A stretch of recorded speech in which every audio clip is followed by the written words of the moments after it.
The electric potential, denoted V, describes the electric potential energy per unit charge. So therefore, this has units of joules per coulomb or volt. And remember that the electric potential energy is the work done by an external agent to bring a charge from infinity into the electric field of another charge to a distance r from this charge. So if we consider Q2 to be some test charge,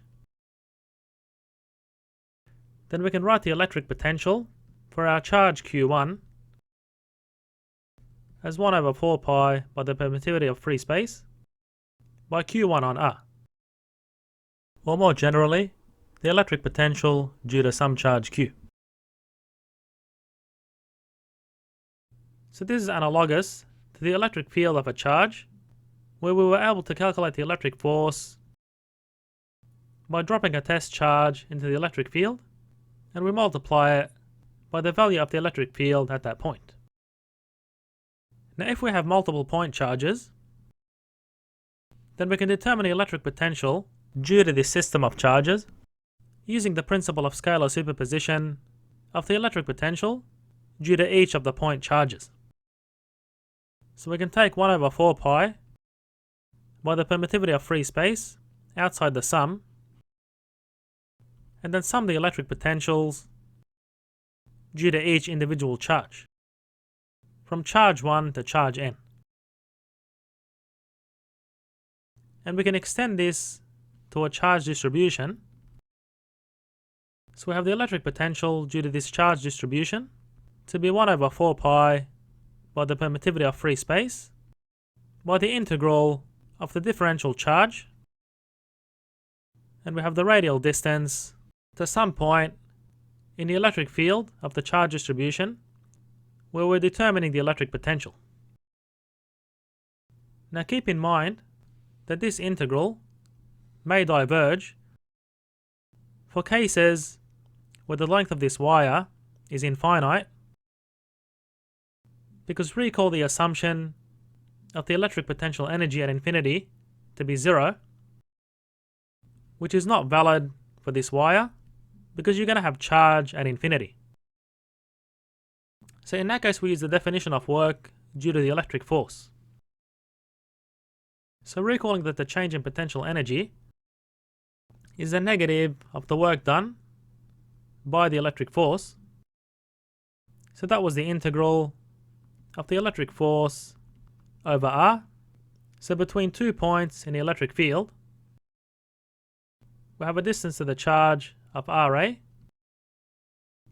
and a distance to the charge RB. So noting this is negative because it's a change in potential energy. So recall the relationship between the electric force and the electric field. So we can write this as a test charge Q by the electric field, and then if we divide through by the test charge, we get the change in electric potential between 2 points in the electric field of our charge. So this here is the change in electric potential energy per unit charge when a test charge is moved between the 2 points. So therefore we can instead use this work integral instead of this integral here to calculate the electric potential due to a distribution of charges. Let's determine the electric potential due to this distribution of charges along an infinitely long wire along the bisector. So recall the assumption of our electric potential energy being 0 at infinity. So that won't be valid for this case, where the length of the wire is infinite, as you'll have a charge at infinity. So therefore integrating this differential equation will give you a solution that diverges. So have a go at actually integrating it to verify that's the case. So instead, we're going to use the work definition of the change in electric potential.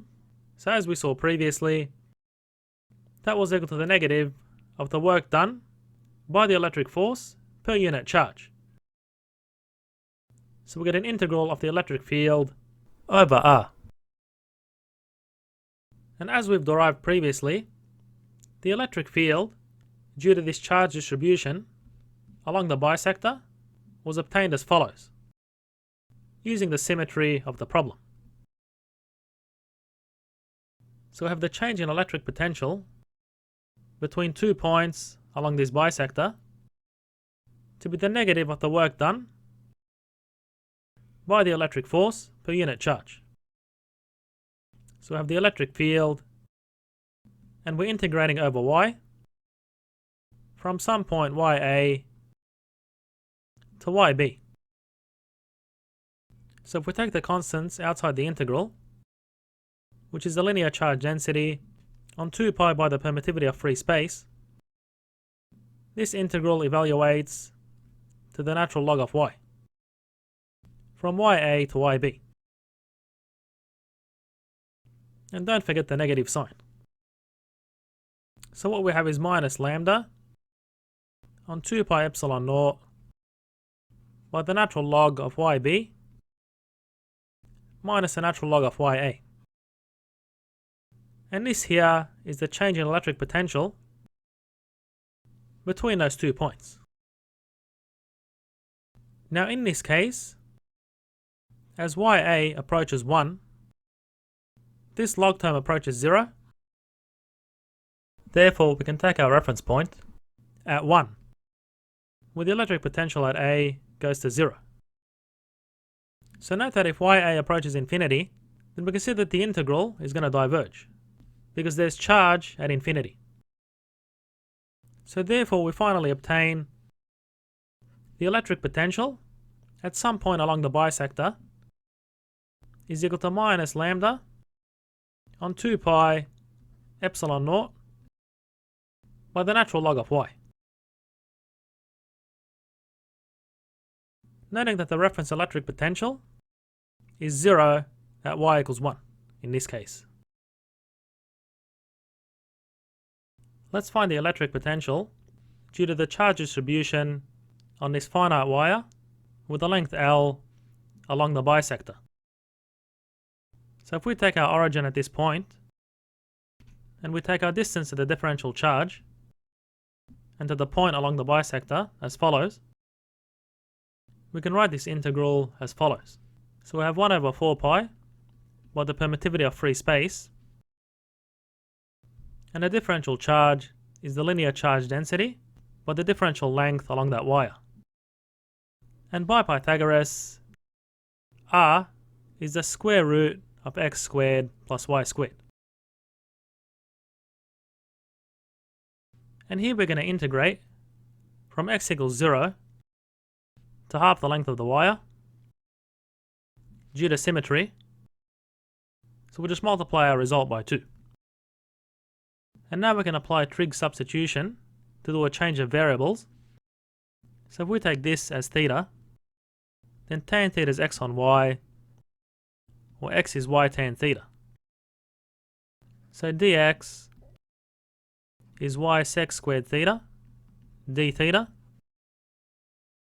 So what we get by taking our linear charge density outside the integral because it's constant, and 2 on 4 is 1/2,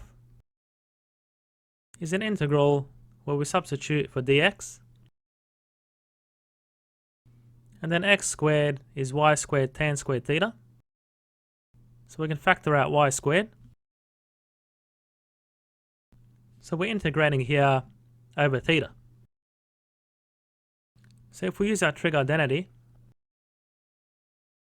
and divide through by cosine squared theta, we get 1 plus tan squared theta is sec squared theta.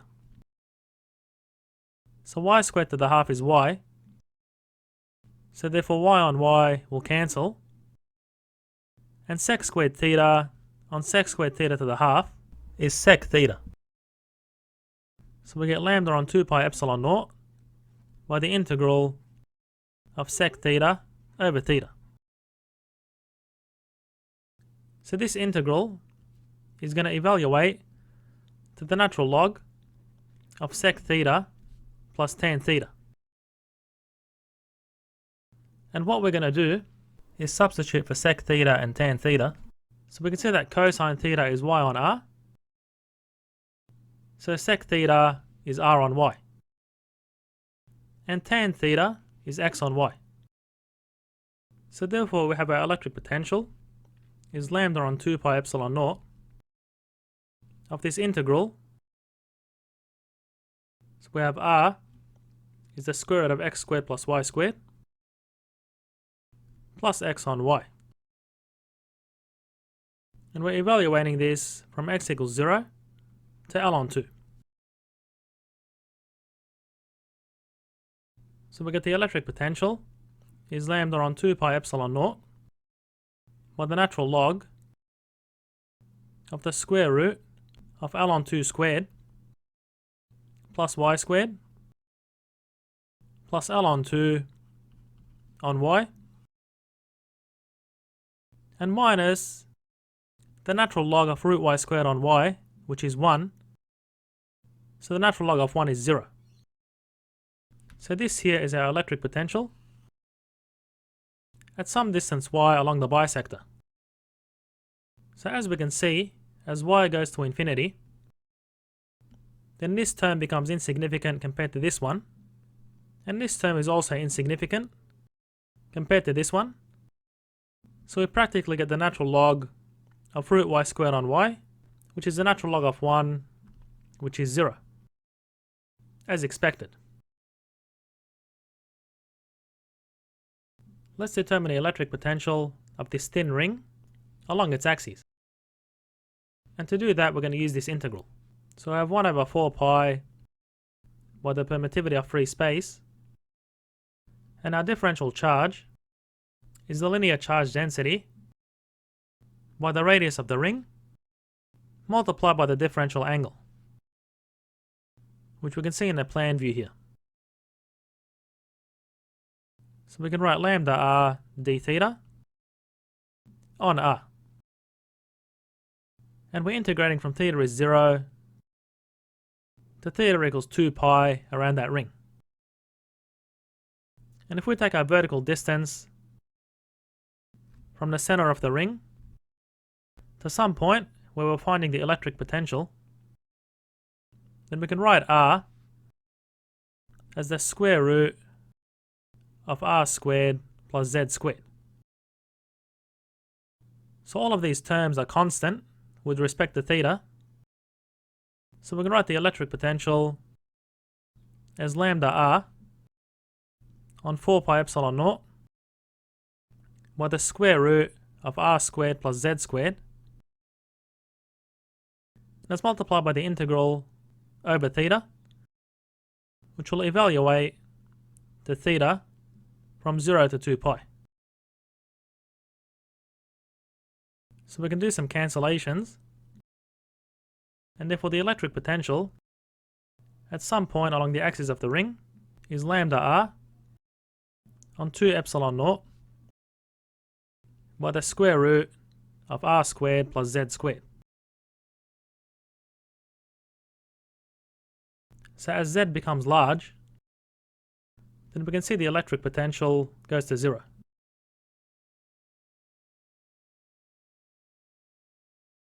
Let's find the electric potential due to a charge distribution on this semicircular arc at the center of the arc. So in this case we have negative charges, so the differential charge will be minus the linear charge density by r by the differential angle d theta. So we can substitute in this integral for dq. And the radial distance from the differential charge to the center of the arc is constant. And due to symmetry, we can integrate from theta is 0 to theta is equal to pi on 2. And we just multiply our result by 2. And we take the constants outside the integral. So we have minus lambda on 2 pi epsilon naught, and the integral becomes theta evaluated from 0 to pi on 2. So what we get is minus lambda on 2 pi epsilon naught by pi on 2. So the electric potential is minus lambda on 4 epsilon naught, which is constant at the center of this arc. Let's find the electric potential due to a charge distribution on a finite wire at a collinear point. So this has some distance d from the end of the wire, and we take our distance to the differential charge as x. So therefore, we can write the electric potential as 1 over 4 pi by the permittivity of free space by the integral from x equals 0 to the length of the wire, and the differential charge is the linear charge density by dx over the radial distance from the differential charge to this point, which is x plus d. So if we take the constants outside the integral and evaluate it using u substitution, you're going to get the natural log of x plus d evaluated from 0 to L. So what we get is lambda on 4 pi epsilon naught by the natural log of L plus d, which are positive, minus the natural log of d. Or using our rules for logarithms, we can write the electric potential as lambda on 4 pi epsilon naught by the natural log of L plus d on d, or 1 plus L on d. So as the distance from the wire goes to infinity, this term approaches 0, and then the natural log of 1 is 0, so the electric potential approaches 0, as expected. Let's find the electric potential due to a charge distribution over the area of a thin disk. So using this integral, we can write 1 over 4 pi by the permittivity of free space, and the differential charge is equal to the areal charge density multiplied by this differential area of charge, which is 2 pi by the radius of this thin ring by the thickness of the ring. So therefore we have the integral of sigma 2 pi r dr on the radial distance from the differential ring of charge to a point on the axis of the disk where we're finding the electric potential. So by Pythagoras, r is equal to the square root of z squared plus r squared. And now if we do some cancellations, so 2 on 4 is a half, and take the constants outside the integral, our integral is written as follows. And here we're integrating from r equals 0 to the radius of the disk, which will denote rd. And now using u substitution, we set u is z squared plus r squared. So therefore du is 2r dr, and we can thereby write this integral as 1/2 by the integral over u, and we have u to the 1/2. So integrating u to the minus 1/2 is going to be u to the half on 1/2, and then multiplied by this half means these terms will cancel, and we're left with u to the half. So therefore the electric potential is sigma on 2 epsilon naught, and we have z squared plus r squared to the half, evaluated from 0 to the radius of the disk. So we have sigma on 2 epsilon naught by z squared plus the radius of the disk squared to the half, and then minus z squared to the half, which is z. So this here is the electric potential due to the charge distribution on that disk. Electric potential difference may also result from chemical processes that cause positive and negative charges to separate. And a good example to visualize this is galvanic cells, which behave like a battery. And galvanic cells use energy released during a thermodynamically favored reaction to generate electricity.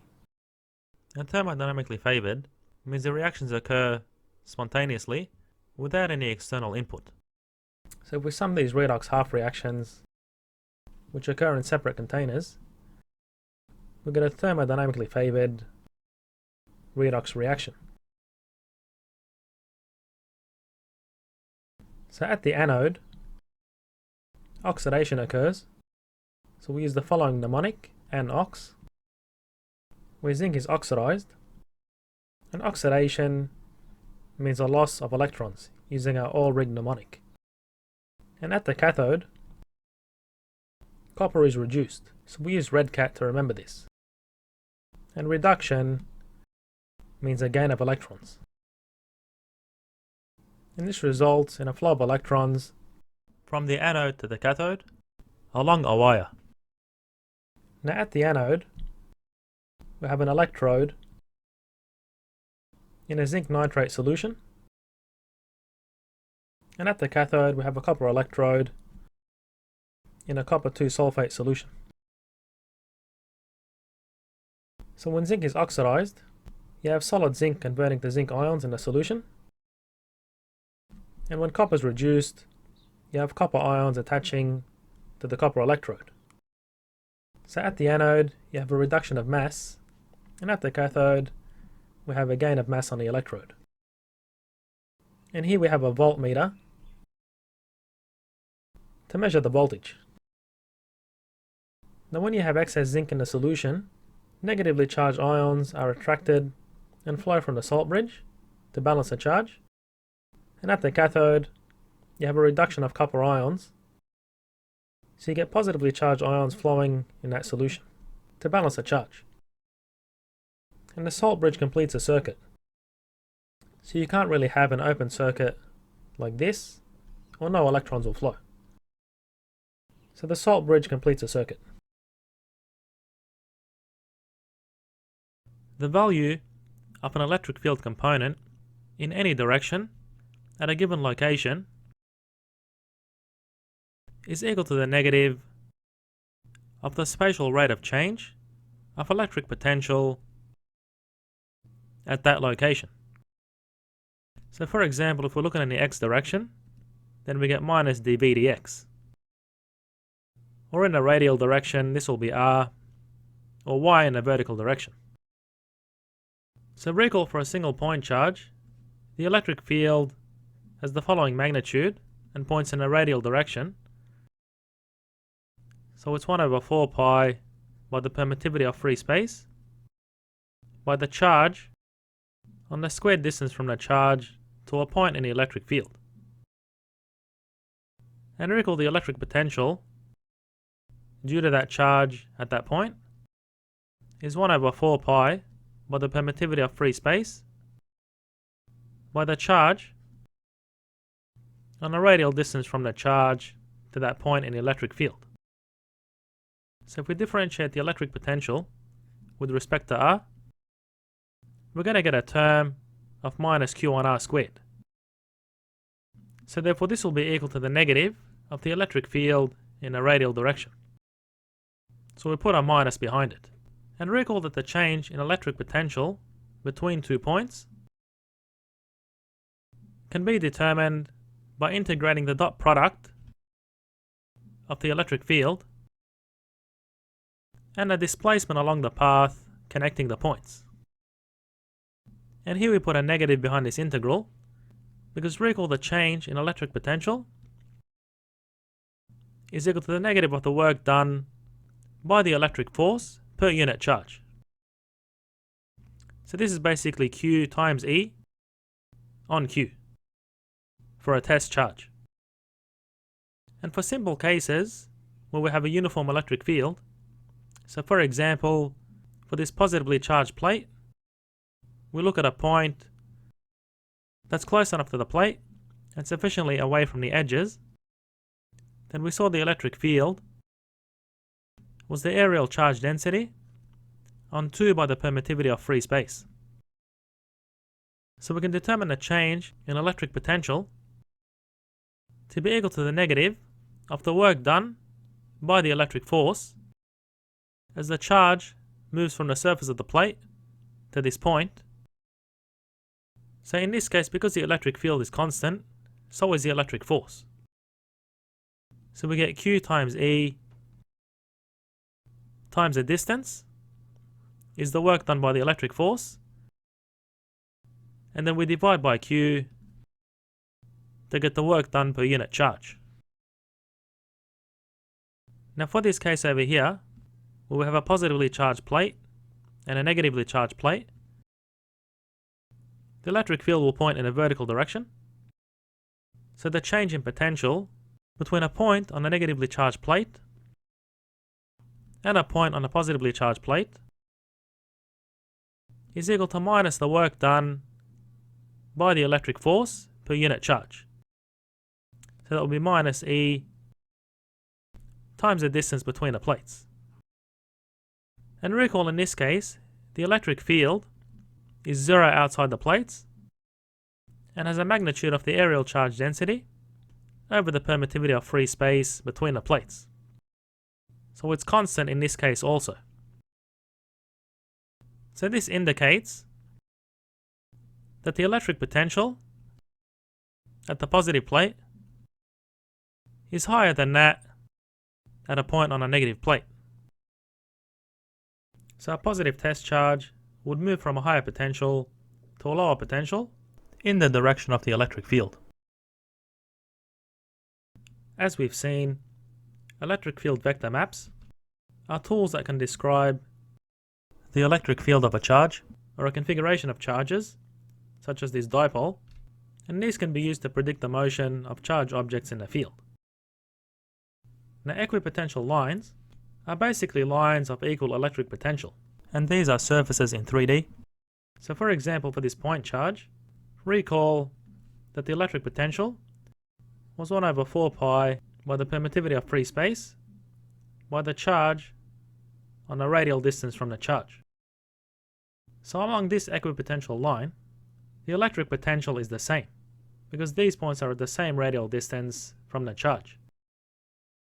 So equipotential lines are also referred to as isolines of electric potential. So as we can see, these isolines are perpendicular to the electric field vectors, and they can also describe the electric field. So where the isolines are condensed, the electric field is stronger, and where they're less dense, the electric field is weaker, as we can see. So recalling, the electric field had the following magnitude. So 1 over 4 pi epsilon naught by Q1R squared. So here we can see an isoline map of electric potential constructed from the electric field vector map. And conversely, an electric field map can also be constructed from an isoline map. So as we mentioned, the electric field is stronger where the isolines are more dense. And we can see that the vectors are also perpendicular to the isolines. So from this relationship, recall that the electric field was a negative of the first derivative of the electric potential with respect to the direction being considered. So given that there's no component of the electric field along an isoline, so for example, E tangent along the isoline is 0, so therefore we have minus the rate of change of the potential with respect to the tangent direction being 0, meaning that the electric potential is constant along an isoline. Now if we look at a special isoline in the middle, so in this case we have a radial vector to some point on this line being equal in magnitude to the radial vector to the negative charge. So this is true for all points on this line.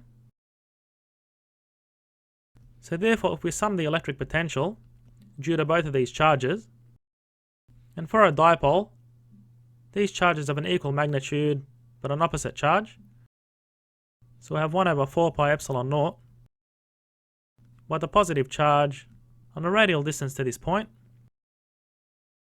and then minus q being a negative charge on r minus.